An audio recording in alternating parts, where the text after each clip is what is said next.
शुरू होती है और हमें बताया जाता है कि पैसिफिक ओशन से एक ऐसा रास्ता, एक ऐसा गेट खुल चुका है जो कि पोर्टल का काम कर रहा है कुछ मॉन्स्टर्स के लिए। असल में ये मॉन्स्टर्स एलियंस की तरफ से भेजे हुए हैं जो कि दुनिया पर कब्जा करना चाहते हैं। यहाँ इन मॉन्स्टर्स का नाम काइजू है जिसका मतलब है जायंट मॉन्स्टर, और ये काइजू इसी पोर्टल में से ही निकलकर दुनिया में तबाही मचा रहे हैं। शुरू में इस पोर्टल से सिर्फ एक काइजू बाहर आया जिससे कि सभी इंसान बौखला गए। हर तरफ मौत का खेल शुरू हो गया और शहर पर शहर तबाह होने लगे। ऐसे में काफी कोशिशों के बाद आर्मी इस काइजू को मारने में कामयाब तो हो जाती है, मगर ये इस तबाही का एंड नहीं था, क्योंकि कुछ महीनों के बाद एक और काइजू उसी पोर्टल के जरिए अर्थ पर आता है और दोबारा से मौत का खेल शुरू हो जाता है। और अब इस तबाही को देखकर सभी समझ गए कि अगर सभी इंसान साथ मिलकर इसके अगेंस्ट कुछ नहीं करेंगे तो ये तबाही रोकना आसान नहीं है।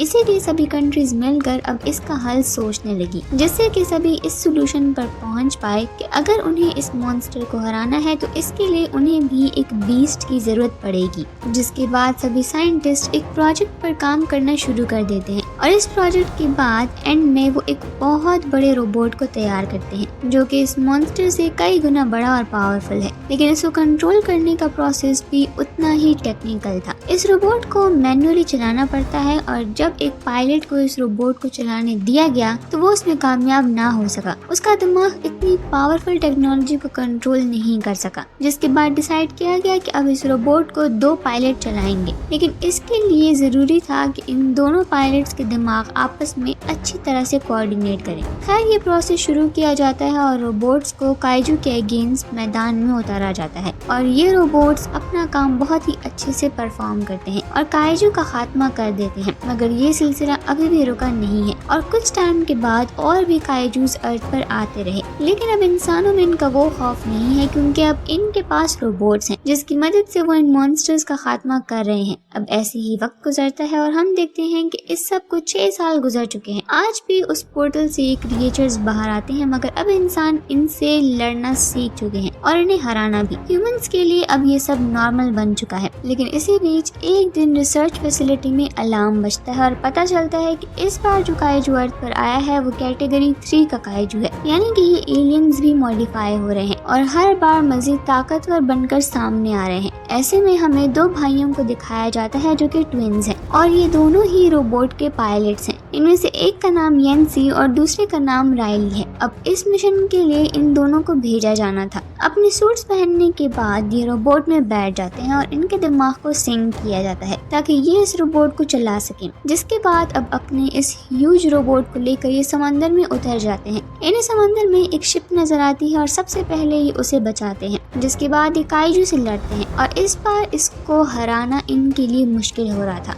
इससे पहले जितने भी काइजू से ये लड़ रहे थे उन्हें आसानी से ये हरा देते थे, मगर इसको हराना आसान काम नहीं था। फाइट के दौरान वो उसे एक इलेक्ट्रिक शॉक देते हैं जिससे कि काइजू दूर जाकर गिरता है। वो समझते हैं कि काइजू मर गया, मगर तभी उन्हें कंट्रोल रूम से ऑर्डर मिलता है कि काइजू जिंदा है, वो वापस आ जाएं क्योंकि शायद वो फिलहाल इसका मुकाबला ना कर सके। मगर ये दोनों नहीं मानते और काइजू से लड़ते हैं, मगर काइजू बहुत स्ट्रॉन्ग था जिसकी वजह से वो इनके रोबोट का लेफ्ट हैंड काट देता है। जिसके बाद वो रोबोट के उस एरिया को जिसमें कि ये दोनों भाई मौजूद हैं उसको तोड़कर केंजी को बाहर निकालकर उसे मार देता है। ये देखकर राइली को बहुत गुस्सा आता है और वो भी उस काइजू को मार देता है, मगर वो अपने भाई की मौत की वजह से सदमे में था। खैर इस वाक़े को अब 5 साल गुजर जाते हैं और आर्मी मीटिंग से हम जान पाते हैं कि इंसानों के लिए अब इन काइजू से लड़ना मुश्किल हो रहा है क्योंकि हर बार वो ज्यादा पावरफुल होकर दुनिया में आते हैं। इस प्रोजेक्ट को जो फंड कर रहे होते हैं वो भी प्रोजेक्ट की एक्टिविटी से खुश नहीं थे। वो मार्शल को बताते हैं कि तुम अपने सारे रोबोट्स हांगकांग ले जाओ, अगले 8 महीनों तक हम तुम्हें फंडिंग करते रहेंगे जब तक कि कोस्टल वॉल तैयार ना हो जाए। असल में समंदर के इर्द गिर्द एक बहुत बड़ी वॉल तैयार की जा रही थी जो अगले 8 महीनों में तैयार हो जाएगी ताकि कि काइजू दीवार के उस तरफ ना आ सके।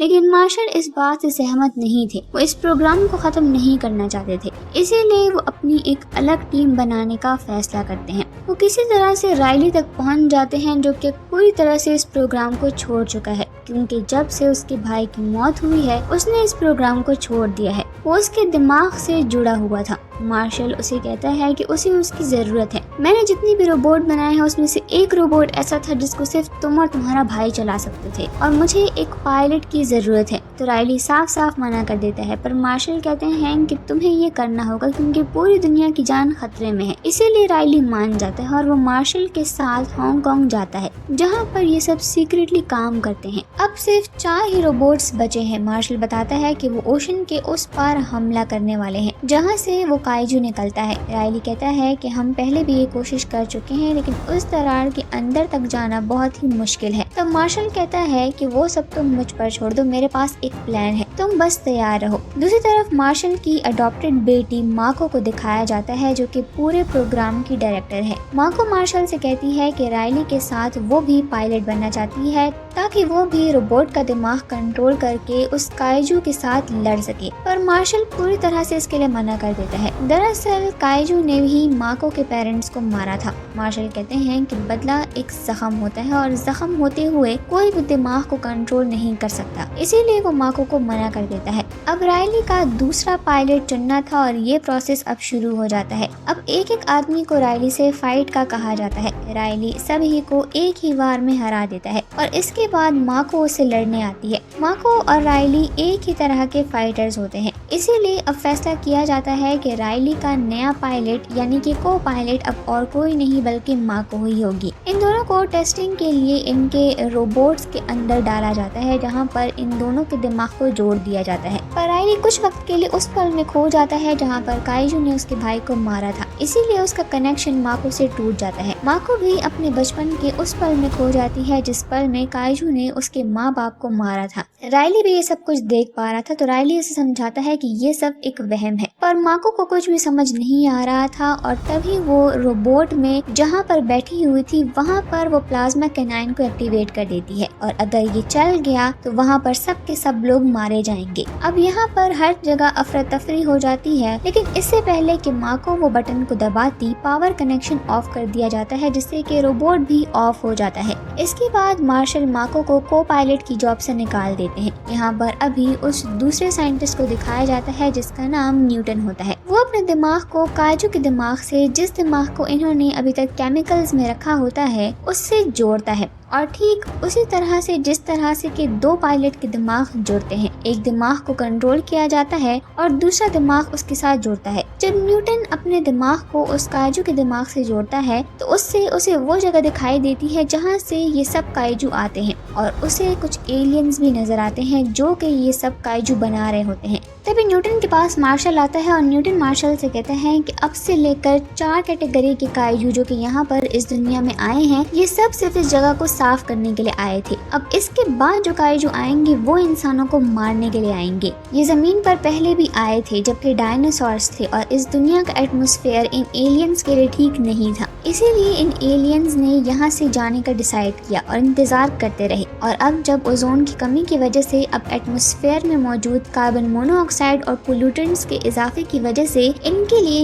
ये एटमॉस्फेयर अब सेफ है, इसीलिए अब वो इस दुनिया पर कब्जा करना चाहते हैं, यहाँ तक कि सारे रिसोर्सेज को यूज करना चाहते हैं। इन एलियंस का यही काम है कि वो एक एक करके हर प्लेनेट पर कब्जा करते हैं और वहाँ के रिसोर्सेज को यूज करते हैं और दूसरे प्लेनेट की तरफ चले जाते हैं। मार्शल उसे कहता है कि तुम्हें काइजू के दिमाग से एक बार फिर से जुड़ना होगा ताकि हमें इनके बारे में और इन्फॉर्मेशन मिल सके। न्यूटन कहता है कि मैं ऐसा नहीं कर सकता क्योंकि ये दिमाग पूरी तरह से डेड हो चुका है, इसके लिए मुझे काइजू का दूसरा दिमाग चाहिए होगा जो कि पूरी तरह से डेड ना हो। वहीं दूसरी तरफ मार्शल को पता चलता है कि पैसिफिक ओशन से अब एक और काइजू निकला है जो कि कैटेगरी 4 का है और वो उनके पास अपने रोबोट्स को भेजते हैं और वो राइली को कहते हैं कि तुम यही रुकोगे क्योंकि तुम्हारा कोई और पार्टनर नहीं है और वो उस रोबोट को अकेले नहीं चला सकता। अब सबसे पहले एक रोबोट काइजू से लड़ता है, लेकिन काइजू बहुत ही ताकतवर था तो इसीलिए वो उस रोबोट को पूरी तरह से तबाह कर देता है। और इसके बाद जब दूसरा रोबोट जाता है तो काइजू अपने अंदर से एक लिक्विड निकालता है और उस रोबोट पर फेंकता है जिससे कि उसमें शॉर्ट सर्किट हो जाता है, यानी कि उन्होंने अपने 2 रोबोट्स खो दिए थे। और अब तीसरा रोबोट आता है जो कि काइजू पर पूरी तरह से हावी हो जाता है, लेकिन जैसे ही वो अपने एयर मिसाइल से मारने वाला होता है तो काइजू अपनी बॉडी से EMP ईएमपी बाहर निकालता है, यानी कि वो अभी अपनी बॉडी से इलेक्ट्रोमैग्नेटिक पल्स छोड़ता है। बल्कि इससे न सिर्फ रोबोट बल्कि इनका पूरा कंट्रोल सिस्टम तबाह हो जाता है। अब वो अपने रोबोट को कंट्रोल नहीं कर पाते, इसीलिए राइली कहता है कि तुम्हें अब हमें भेजना ही होगा, क्योंकि पुराने रोबोट्स की टेक्नोलॉजी अलग होती है, वो न्यूक्लियर रिएक्टर से चलते हैं, जबकि अब के जो न्यू रोबोट्स हैं वो डिजिटल हैं। मार्शल को अब राइली की बात माननी पड़ती है और यहाँ पर वो माँ को, जिसे वो अपनी बेटी से भी ज्यादा समझता है, वो उसे राइली का पार्टनर बना देता है। अब ये दोनों अपने रोबोट में बैठते हैं और उस जगह पर जाते हैं जहाँ पर इनका तीसरा रोबोट है, जो कि पूरी तरह से बंद हो चुका है। अब इससे पहले कि काइजू उस रोबोट के अंदर के लोगों को मारता, वहाँ पर माको और रैली आ जाते हैं। हालांकि वो जिस रोबोट में होते हैं वो काफी ही पुराना होता है, लेकिन अब उसे अपग्रेड कर दिया गया है। रैली पूरी तरह से काइजू पर हावी हो जाता है, वो काइजू को मार देता है और वहीं दूसरी तरफ काइजू को दिखाया जाता है जो कि शहर की तरफ बढ़ रहा है, इसीलिए शहर में अफरा तफरी फैली होती है। उधर न्यूटन एक आदमी के साथ होता है जिसका नाम हैनिबल होता है। वो काइजू के ऑर्गन्स का सौदा करता है जो कि अलग अलग कामों में इस्तेमाल होते हैं। यहाँ पर न्यूटन उससे काइजू का दिमाग लेने के लिए आया था ताकि न्यूटन काइजू के दिमाग से जुड़ सके और इन्फॉर्मेशन हासिल कर सके। जब हैनिबल को पता चलता है कि काइजू इनकी तरफ आ रहा है तो वो उससे बोलता है कि न्यूटन, जब तुम काइजू के दिमाग से जुड़े थे तो कनेक्शन एक ही साइड से नहीं हुआ था बल्कि कनेक्शन दोनों तरफ से हुआ था। जैसे कि तुम्हें उनके बारे में पता चला था, एलियंस को भी सब कुछ पता चल गया है और काइजू सिर्फ और सिर्फ यहाँ तुम्हें मारने के लिए आया है। जितने भी काइजू हैं और जितने भी एलियंस हैं ये सब के सब मधुमक्खी के छत्ते की तरह हैं, जो कि एक दूसरे से पूरी तरह से कनेक्टेड हैं। इन सब का डीएनए भी एक ही है। अब काइजू शहर में जाता है और इससे पहले कि वो न्यूटन तक पहुंचता, वहाँ पर राइली और माको दोनों ही अपने रोबोट को लेकर आ जाते हैं और बचे हुए काइजू से लड़ते हैं। ये दोनों आपस में बहुत ही लड़ते हैं,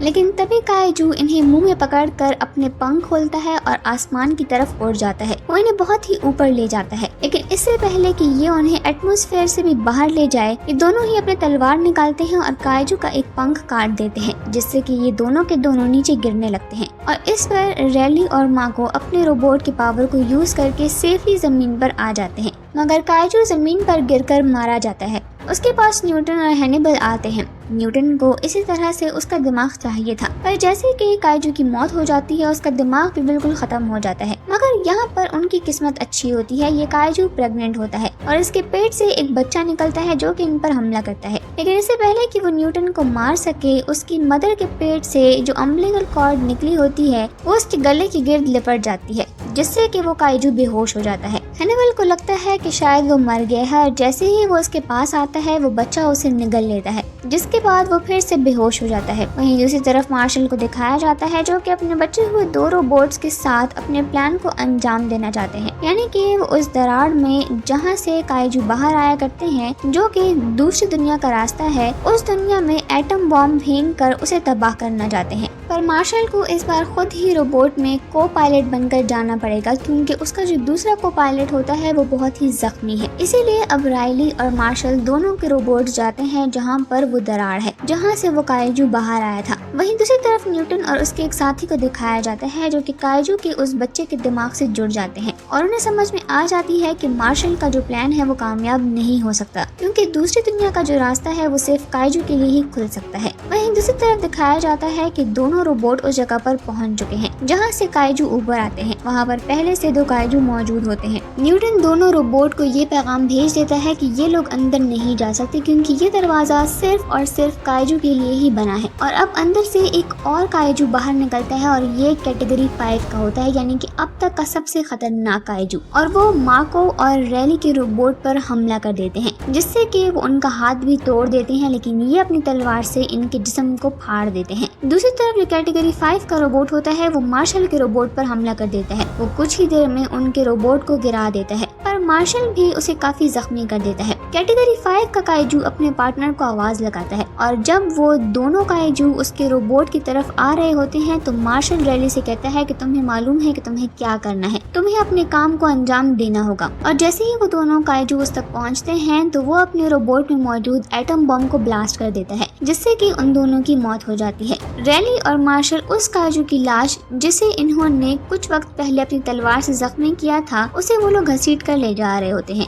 तभी इनके सामने एक और काइजू आता है जो कि कैटेगरी 5 का ही होता है, लेकिन ये अभी तक जिंदा होता है और रैली और माको का रोबोट अब काफी जख्मी था। पर वो फिर भी अपने सूट की पूरी पावर को यूज करते हैं और उसको पकड़कर उस खाई में गिर जाते हैं, जो कि दूसरी दुनिया का रास्ता है। इन दोनों के बीच कूदते हुए भी लड़ाई होती है, पर रैली और माको अपने प्लाज्मा पावर से उसको मार देते हैं और जैसे ही दरवाजे के पास जाते हैं तो दरवाजा खुल जाता है और ये दोनों दरवाजे के अंदर गिरने लगते हैं। माको का ऑक्सीजन लेवल बहुत ही कम होता है, इसीलिए रैली उसके कैप्सूल को सरफेस पर ले जाता है और जब वो उस दूसरी दुनिया में आ जाता है जहाँ पर उसने उस बॉम्ब को ब्लास्ट करना था, तो तब एलियन उन्हें देख रहे होते हैं, मगर उन्हें कुछ भी समझ में नहीं आ रहा था। वो बॉम्ब ब्लास्ट होने वाला था तो तभी रैली अपने कैप्सूल को रिलीज कर देता है और इसके बाद एक बहुत बड़ा ब्लास्ट होता है, जिससे कि एलियन की सारी दुनिया और वो दूसरी दुनिया का दरवाजा भी, जिससे कि वो एलियंस और काइजू इस दुनिया में आते थे, वो भी तबाह हो जाता है। और एंड में दिखाया जाता है कि रैली और माको अपने अपने कैप्सूल में पानी की सरफेस पर आ चुके हैं और वो सेफ हैं। इन दोनों की जान बच जाती है और यहीं पर इस मूवी का एंड हो जाता है।